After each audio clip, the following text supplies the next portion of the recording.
Good afternoon, good evening, or good morning, whenever you might happen to be watching this, folks. We are back for session 3, the recap narrative.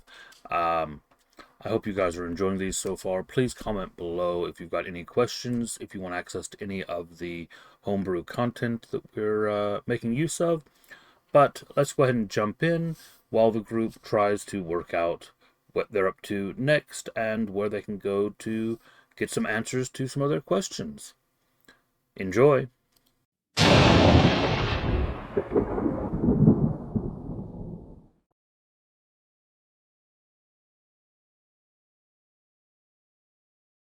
dim light of a winter afternoon struggles to push through the frost-rimed window of Saladin's room at the Broken Keg. A pale grey glow filters into the space, weak and fleeting, as the day sinks reluctantly toward night. Shadows stretch long across the wooden floor, the flickering candle on the table offering a feeble fight against the cold. Draught that creeps insidiously through cracks in the walls. Outside, the wind howls with an almost feral intensity, tearing through the narrow streets with the sharp bite of the season, carrying the scent of snow and the grim promise of the solstice's longest night. Inside the room, a tenuous warmth lingers. The hearth below struggles to send its heat upward through the floorboards, but the chill of the city and the weight of their task press heavily on the air. Around the table, 3 figures sit or stand, each bearing the quiet burden of what they've seen and what they must yet uncover. The table itself is a battlefield of paper and ink. Scattered notes lie crumpled and dog-eared, the edges curling slightly from the damp air. At the center rests a dossier, its pages open and marked with sinister runes and grim details. The ink, stark and black against the parchment, seems to thrum faintly under the faint candlelight.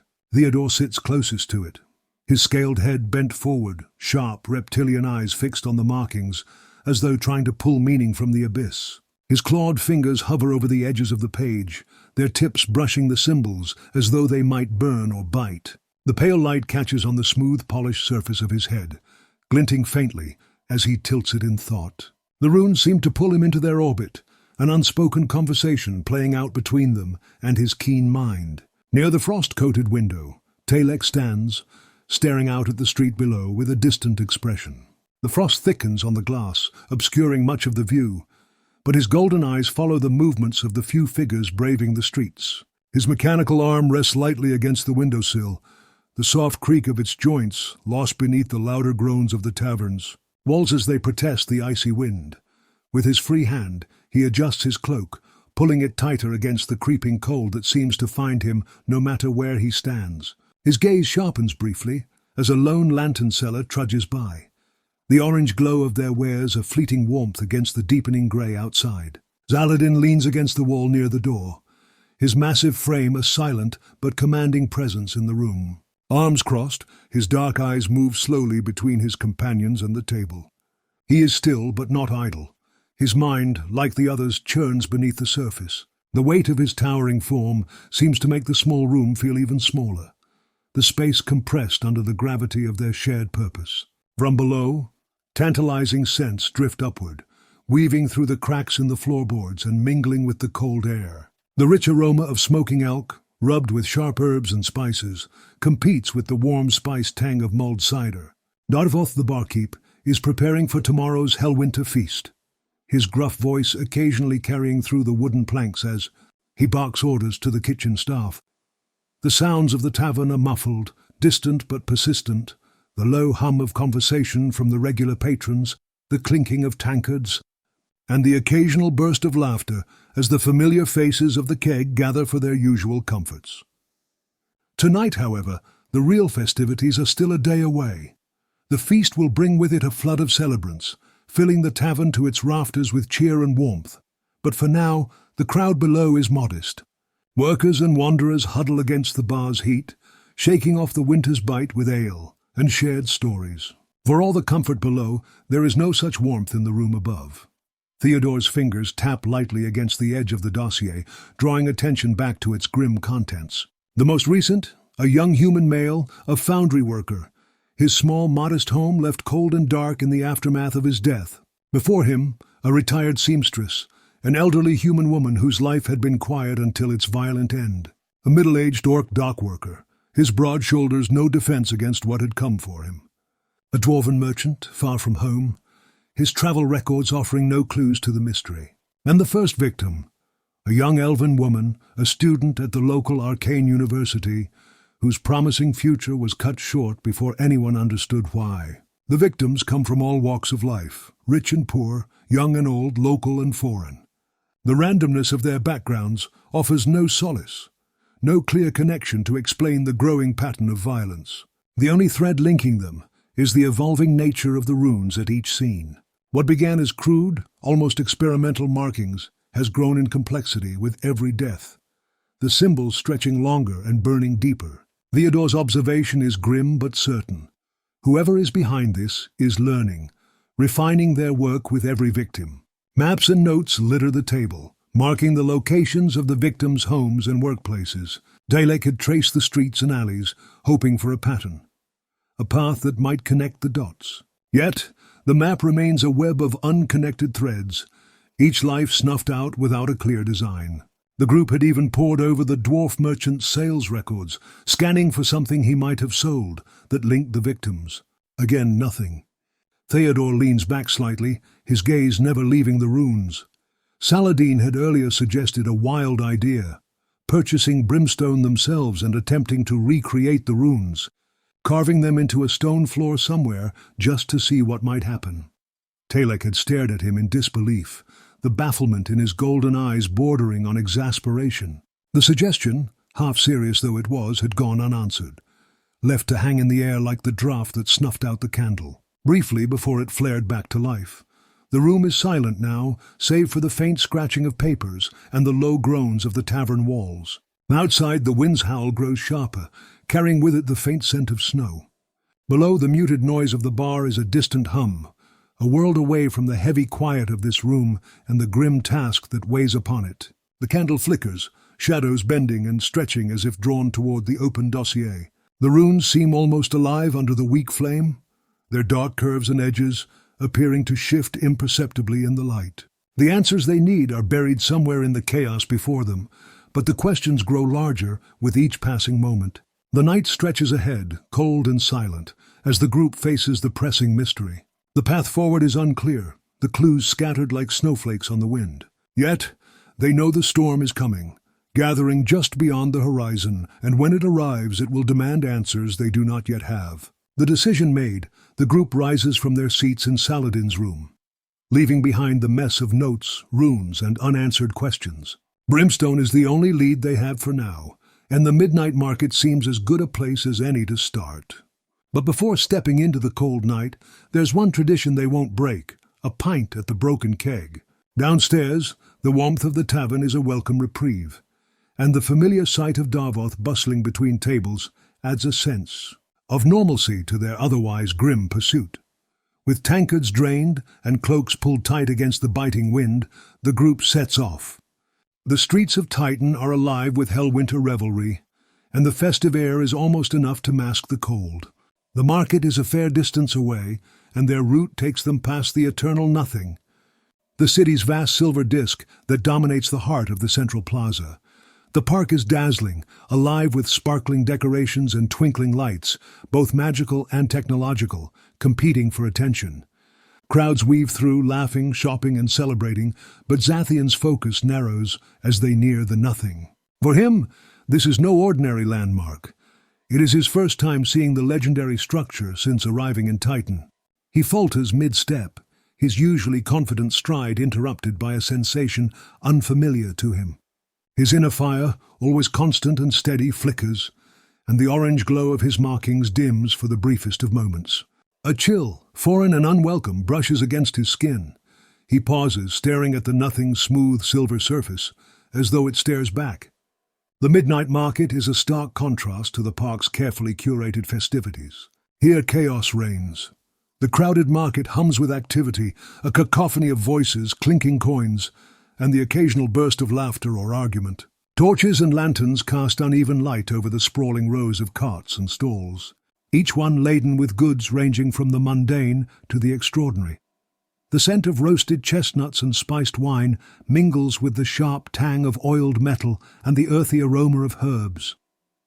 Families, loners, and adventurers alike drift from stand to stand, some buying, others simply gawking at the treasures on display. A furbog vendor hawks sweetcakes, his booming voice cutting through the din, while a gnome juggles tiny enchanted flames to draw attention to his stand of mechanical trinkets. Dalek, ever practical, carries a small shopping list scrawled hastily by Darvoth before they left the tavern. Spotting the furbog cake seller, he approaches to ask for directions to an alchemist's stall rumored to carry rare potions. The furbog is happy to oblige, pointing them toward a winding row of stalls deeper into the market. As they navigate the maze of carts, the group's sharp ears pick up snippets of conversation that could easily be passed off as idle gossip, but in Titan, every story feels like a clue waiting to be uncovered. At one stall, a merchant recounts his recent trip to Aetherwatch, where a relic was reportedly stolen from the Temple of Thatos, the Platinum. The merchant gestures dramatically, his voice tinged with fear and awe, describing how the theft has the city's priests in an uproar. At another stand, a drunkard entertains a small crowd with his tale of surviving an ambush by six-legged wolves with a strange greenish glow. He insists they were no ordinary beasts, but something unnatural, though his slurred words leave the details muddled. Eventually, the group finds their way to the alchemist's stand. It's modest compared to the more ostentatious setups around it, but the assortment of bottles and jars is impressive nonetheless. Behind the counter stands a young woman in her early 20s, her curly black hair framing a face that screams boredom. She barely looks up as Talek approaches. He begins with the easy part of Darvoth's list, requesting a few magical, flavor-enhancing potions for the tavern's Hellwinter menu. The girl moves with practiced efficiency, fetching the potions without comment. Then Talek asks about Brimstone. The girl's demeanor shifts instantly, her disinterest replaced with wariness. Her dark eyes narrow, and she leans against the counter. Why are you asking about that? You with the city guard or something? Talek shakes his head, his tone steady. No guard, just curious. Her suspicion lingers, but after a moment she relents. Brimstone's not the kind of thing you'll find at a market stall, she says. It's dangerous, expensive, and tightly controlled. Nobody in their right mind would keep it on a cart. She pauses, then adds, if you're serious about asking questions, you'll want to talk to my father, Wedger Guillou. He runs the main shop. She scribbles an address on a scrap of parchment and slides it across the counter. But don't say I didn't warn you. He's not exactly thrilled to talk to strangers. With the address in hand, the group exchanges glances. The lead isn't much, but it's enough to keep them moving forward. As they step away from the stall, the market's noise and energy seem to swell around them. A living, breathing reminder that in Titan, secrets are never far from the surface. As the group departs the market and heads back toward the broken keg, Talek catches sight of movement in a nearby alley. He slows, his sharp eyes focusing on a pair of suspicious figures lingering at the entrance. They're clearly on lookout, their postures tense as they glance repeatedly toward something deeper in the alley. Talek signals to the others, his expression sharp with warning. Zathian takes the hint and attempts to slip into the shadows, moving stealthily down the alley. Or at least he tries. His boots scuff loudly against the cobblestones, and the faint orange glow of his genasi markings makes him far too easy to spot. Talek, quick-thinking as ever, changes tactics. Stumbling forward dramatically, he waves his arms and shouts, "Zathian, you drunk idiot! Get back here, before you wander into the wrong end of trouble." His exaggerated performance draws the attention of the two lookouts, who exchange wary glances. One of the thugs steps forward, his hand resting on the crossbow slung at his side. "Oi, wrong place to wander," he growls. "Why don't you lot move along before someone gets hurt?" The group doesn't move. They linger, playing dumb, or maybe just too curious for their own good. The thug's patience snaps. With a snarl, he raises his crossbow and levels it at them. Last warning. Saladin reacts instantly. As the thug fires, the towering barbarian steps in front of the bolt, letting it sink into his thigh rather than his friend's side. The sight of it ignites the group into action. Zathian is the first to retaliate, his weapon flashing in the dim light. Theodore follows close behind, his arrows finding their marks with practiced precision. Saladin charges forward, his maul raised high as he barrels into the nearest thug with a thunderous crash. More figures emerge from the shadows, armed with crossbows and maces. It's a chaotic fight. the alley filling with the sounds of shouts and clashing steel. Dalek hangs back at first, casting damaging spells to thin the enemy's ranks while healing the occasional wound. The group works as a well-practiced team, quickly overwhelming the disorganized thugs. As the fight wears on, one of the thugs suddenly bolts, clutching something close to his chest. His movements are panicked and clumsy, but whatever he's carrying is clearly important. The group shifts their focus, and before the runner can disappear, Zathian lands a shot that staggers him. Theodore finishes the job, sending an arrow into the thug's leg and dropping him to the ground. When the fight is over, the group takes stock of the scene. Zathian approaches the fallen runner, prying open the thug's death grip to reveal his loot, a finely crafted black cloak made of drake-wolf hide. Its scales shimmer faintly, and the design is unmistakable.